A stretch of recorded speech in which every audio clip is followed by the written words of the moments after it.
A man walked with God for 300 years, and then one morning the road simply ended, not in a grave, not in a funeral, not in a family gathering at the edge of a field. He was there, and then he was not. Scripture gives it to us in almost no words at all. Enoch walked with God, and he was not, for God took him. That's it. That's the whole account. No last words recorded, no deathbed blessing over his sons, no stone marker anyone could visit. A man so close to heaven that heaven simply reached down and closed the distance. And I want you to sit with something before we go one step further. The Bible tells us almost nothing about Enoch's life. Almost nothing about what he said, what he saw, what he carried. And yet for thousands of years, people have been reaching for him, looking for him, trying to find more of him. There's an ancient book with his name on it, and people whisper about it like it's a locked room in a house they were told not to enter. Why him?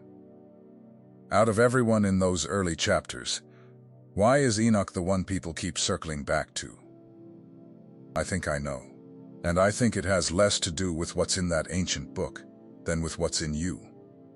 My name is George, and I've spent a long time sitting with people who feel like Enoch felt, walking a road nobody around them is walking, going a direction nobody around them understands. If that's you, stay with me. Because this is a message about being counted before you were born, and about what it costs to be one of the ones who was. Let's take this in layers, because there's what people see, there's what's actually underneath, and then there's what God was doing the entire time, in the dark, where nobody was watching. Layer 1, what people see. Here's what people see when they look at the book of Enoch. They see a text with an ancient name on it that didn't make it into their Bible. And immediately the mind does what the mind does. It fills the silence with suspicion. Somebody must have taken it out. Somebody must have been afraid of what was in it. Somebody must have known that if the people ever read those pages, they'd learn something they weren't supposed to know. And I understand that instinct. I really do. Because most of us have lived long enough to know that things do get hidden. People do bury what's inconvenient. That's not paranoia, that's just having lived. But I have to be honest with you. And honesty is the only thing I have to offer that's worth anything. The book of Enoch was never in the Bible, and then pulled out. It was one of many Jewish writings that circulated in the centuries before Christ. And when the community of faith weighed which writings carried the breath of God, and which ones carried the imagination of men, that one landed outside the line. Not in a locked vault, not burned. It sat in the open. The Ethiopian church kept it and reads it to this day. Jude, writing in the New Testament, quoted a line from it the way a preacher might quote a poem he found true, without making the whole poem scripture. And it does not say 144,009 times. It doesn't say it once. That number comes from Revelation, from John on the island of Patmos. And it comes there in fire, and in trumpet sound, and in a ceiling of foreheads that has kept the church up at night for 2,000 years. Now some of you just felt something drop. You came here for a secret, and I handed you a correction. Stay with me anyway, because I promise you, what's actually going on here is stranger and heavier than the version where somebody hid a book. The question was never, what did they take out? The question is, why do you keep looking? Layer 2, what's underneath. Think about a root under a stone. There's a slab of rock in a field somewhere, flat and gray, and it's been sitting there so long the grass has grown up around its edges. Nothing about it moves. Nothing about it looks alive. Anyone walking past would say, that's just a rock. That's just the ground, nothing's happening there. But underneath it, there's a root, and that root has been pressing. Not fast, not loud, just pressing, season after season, in total darkness, against something 1,000 times its weight. And one day the stone shifts. Not because the root got violent, because the root never stopped. That's what's underneath your hunger for the hidden book. You are not actually looking for information. You are looking for confirmation. You have been carrying something under a stone your whole life, and you have never had a name for it. And when someone says there's a lost text, there's a suppressed writing, there's something they didn't want you to see, some part of you leans in. Not because you want trivia, but because you're hoping someone finally wrote down what's been happening inside you. Let me say that again, because I want it to land. You don't want the secret. You want to be seen. And here's what most people miss: that hunger, that specific ache, that is not a defect in you. That's the root pressing. That's evidence of life under the stone. I've sat across from people in church basements on a Tuesday night, folding chairs, bad coffee, the kind of room where nobody's performing anymore. And I've heard the same sentence 100 different ways. I don't know how to explain it, but I've always felt like there was something on me. Since childhood, since before they had the vocabulary for it. A weight that wasn't depression, a separateness that wasn't arrogance, a knowing that came without a source. They apologize when they say it, every single time. They say this is going to sound crazy. It doesn't sound crazy. It sounds like Jeremiah. Listen to what God said to a young man who was, by every measure available to human eyes, nobody yet. Before I formed you in the womb, I knew you. Before you were born, I set you apart. Stop and hold that for a second. Before the forming. Not after the calling, before the forming. Before there was a body to call. Before there were lungs. Before there was a name. Before his mother knew she was carrying him. The knowing came first. The setting apart came first. Jeremiah showed up on this earth already assigned. And what was his first response? Was it joy? Was it a sense of destiny rising in his chest? No, he said, I don't know how to speak. I'm only a child. Which is the single most human sentence in that entire book, because that's what it actually feels like to be chosen. Not powerful, not certain, not glowing. It feels like being handed something too big for your hands, and knowing everyone's about to watch you drop it. If you have ever felt utterly unqualified for the weight you sense on your life, congratulations, you're in the pattern. The pattern has never once started with a confident person. Layer 2 continued the mark of the set apart, so let's talk about what it actually looks like. In a life, in a week, in a kitchen, at 5 in the morning before anybody else is up. Because I don't want to give you a mystical checklist. I want to give you your own life back. Described accurately. The first thing is the early separation. Most people who carry a calling can trace a line back to childhood, where they were already slightly outside. Not bullied necessarily, not tragic, just a half step off from the room. Other kids were fully inside the game, and you were playing the game and watching yourself play it at the same time. There was an observer in you that never fully switched off. Adults called you sensitive, or old for your age, or too serious. Somebody probably told you to lighten up. That was the root under the stone, already pressing, already refusing to grow the direction everything around it was growing. The second thing is the wilderness you didn't ask for. There's a season in the life of the set apart that looks, from the outside, like failure. It looks like the years that didn't produce anything, the job that went nowhere, the relationship that took your 20s, the stretch where you prayed and got weather and traffic and silence. And I need to be careful here, because I'm not going to tell you that every hard thing in your life was God's plan. Some of it was just a broken world doing what a broken world does. Some of it was other people's sin landing on you. Some of it was your own choices, and pretending otherwise doesn't honor you. But I will tell you this: God has never once wasted a wilderness. Look at what happened to Jeremiah after that womb verse. Did the God who knew him before forming him hand him a gentle life? He was thrown in a cistern. He sank in the mud at the bottom of it. His own people wanted him dead. He preached for decades and watched almost nobody turn. He wept so much they named a whole book after his weeping. Chosen did not mean protected. Chosen meant assigned. And I think a lot of people watching this have been quietly angry about that for years, without ever saying it out loud. Because somewhere along the way you got sold the idea that if God had his hand on you, life would go easier. And then life went harder, and you did the math, and the math said, maybe God's hand isn't on you after all. I want to break that math right now.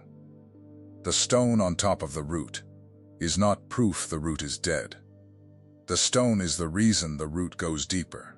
The third thing is the loneliness that doesn't respond to company.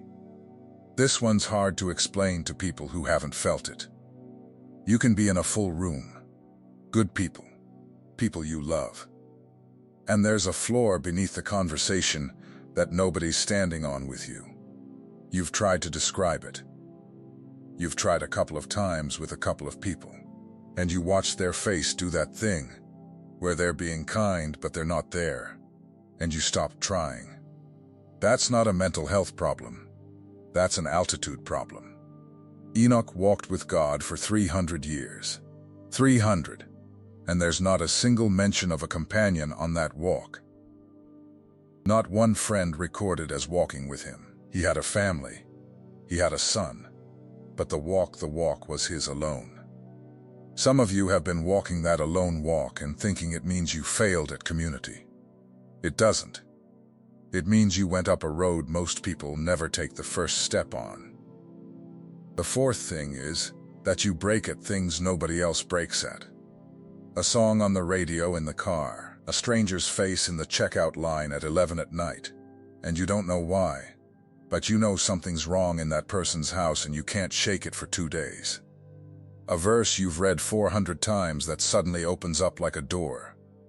You've learned to hide this. You've learned to blink it back in public. Don't. That's the tenderness that makes you useful. God does not send hard people to bleeding ones. A story I've never been able to shake there was a woman in a congregation I served years ago. I'll call her Ruth, because that's close enough and it's not her name. Ruth worked the second shift at a plant about 40 minutes out of town.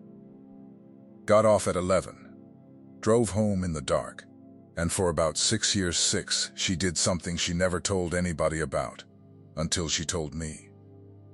She'd pull into her driveway, and she wouldn't go in. She'd sit in the car with the engine off, in that cold that gets into a car about 10 minutes after you kill the heat, and she'd pray. Not the good kind of praying.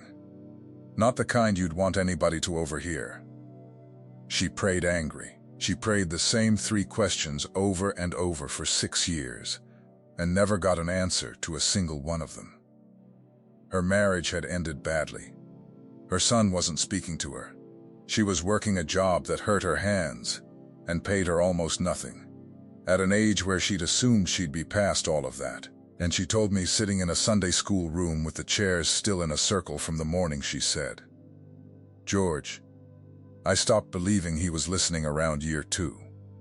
I just kept doing it because I didn't know how to stop."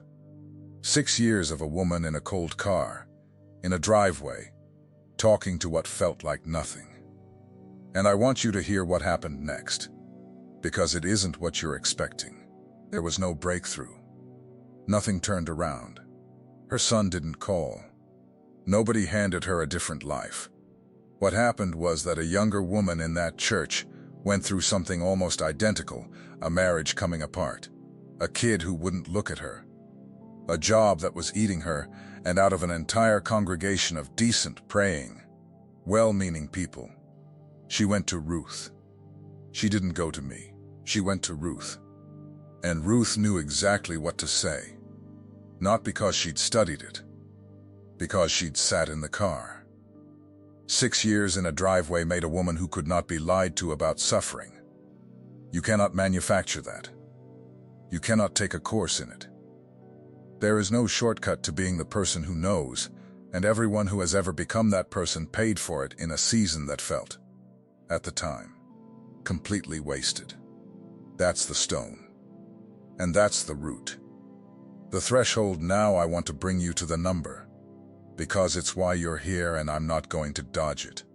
144,000. Sealed on the forehead.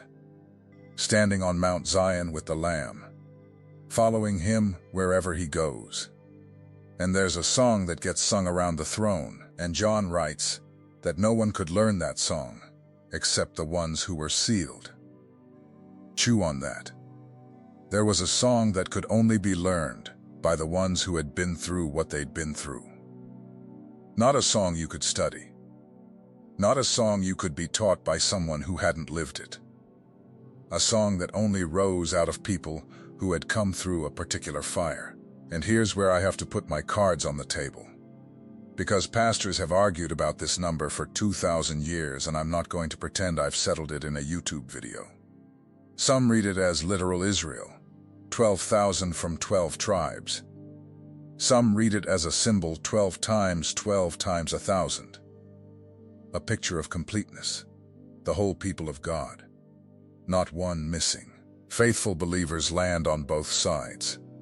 But whichever way you land, there's something in that passage nobody argues about. Nobody got sealed by accident. The sealing was deliberate, individual. It happened to specific people, on specific foreheads, by specific decree. Heaven counted. And if heaven counted them, heaven counted you. Not because you're one of 144,000. I'm not going to hand you a membership card I don't have the authority to print. But because the God who counts is the same God who knew Jeremiah before the forming. The God who counts does not run out of attention somewhere around number 10,000. He has never once lost track of a name. I want to stop the teaching for a second and say something plainly, the way I'd say it if you were sitting in my kitchen and it was late, and neither of us was performing. The calling is wide. The instructions reach only a few. If there is a burning in your spirit right now, do not minimize it. That is the sign. The secret protocol delivers the 7 keys God reserved for those who are ready to unlock what was sealed inside them before birth. The full audiobook is included to absorb in depth, in your own time, in the presence of God. And the Awakening Map, the bonus guide that reveals the 5 stages of spiritual awakening and positions you with precision at the exact point of your journey today. Link pinned in the first comment. For a limited time, only because not every door stays open forever. I'm not going to oversell it to you. I'd rather you skipped it and stayed than bought it and left. But if you've been trying for years to put words to something, and every conversation has come up short, sometimes what you need is a map drawn by somebody who walked the same ground. Now let's go to the last layer, because this is the one that changes how you walk out of here. Layer 3, what God was doing the entire time. Go back to the root under the stone with me, one more time. We said the root presses. We said it goes deeper because of the weight. But here's the part I held back. The root under the stone doesn't just survive better. It anchors better when the wind comes. And the wind comes for everything the tree that grew in easy soil goes over. The one that had to fight through rock stands. Because everything that tried to stop it made it hold on harder. God was never punishing you with the stone. God was making something that could stand in weather that hasn't arrived yet. You've been asking why the road was so long. Why the recognition never came. Why the door that everyone else walked through stayed shut for you specifically. Why you had to learn things the slow way, the painful way, the way that cost you. And I don't have a tidy answer for every individual sorrow. Anyone who says they do is selling something. But I can tell you what the pattern says, over and over, in every story where God takes a long time. He's not building your ursum, he's building your root system.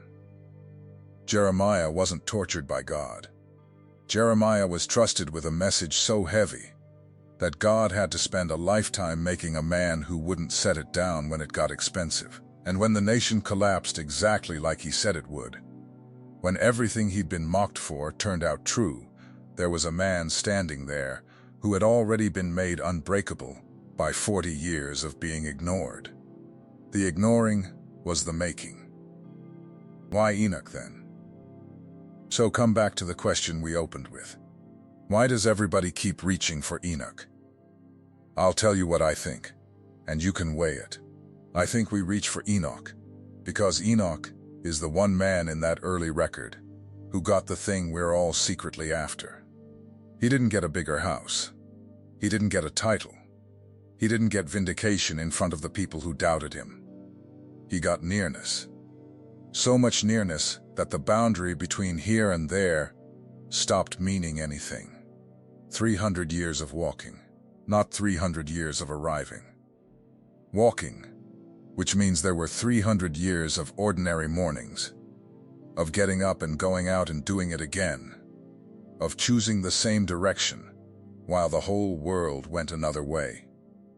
Nobody watched. Nobody clapped. There was no audience for those 300 years. And then heaven closed the gap. That's what your spirit is actually reaching for when it goes looking for lost books and sealed numbers and hidden knowledge. You're not after the information. You're after the nearness. And here's the thing that should stop you where you stand. That was never hidden. Nobody removed it. Nobody buried it. It's been sitting in plain sight the entire time. In the plainest sentence in the whole story, Enoch walked with God.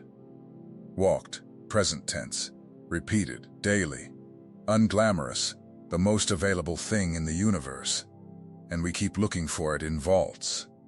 What this means for tomorrow morning, let me get practical, because I don't want to leave you with a feeling and no floor under it. If the root is real, then here's what it looks like this week. Stop waiting for the confirmation to come from a person. You've been auditioning for someone to look at you and say, yes, I see it. It's real. And the people around you may never say it, not because they don't love you, but because they can't see under the stone. Nobody can. That's the nature of roots. Let the confirmation come from the one who set you apart before you had a face. Take the walk before you feel like it. Enoch's 3 centuries weren't 3 centuries of feelings. They were 3 centuries of direction. Show up in the quiet before the house wakes up. Not to feel something, to be there. The feeling is a guest. The walking is the marriage. Let the wilderness finish. I have watched more people wreck their calling by escaping the desert early than by anything else.